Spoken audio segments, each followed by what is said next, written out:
Salmo 30. Salmo, cantico per dedica di Agasa, di Davidio. O Signore, ti lodo perché tu m'hai rianimato, riguardo a me non hai lasciato i miei nemici rallegrarsi. Eterno mio Dio, hai riunato a te e m'hai guarito. Signore, hai fatto regolare a mia anima da un soggiorno di morti, ma hai fatto rinvivisce lontano da quelli che falano in la fossa. Cantate all'Eterno voi che l'amate, celebrate quei vostre lode a sua santità, che a sua collera dura un istante, ma a sua razia tutta la vita. A sera sorgiano i pianti e a mane l'allegria.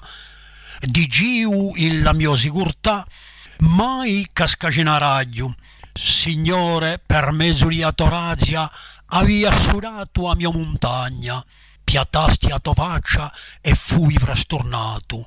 Eterno, hai riunato a te, hai supplicato l'Eterno, che guadagno hai a versare il mio sangue, a farmi falare in la fossa, a polvere canterà e lode, conterà a tua fedeltà.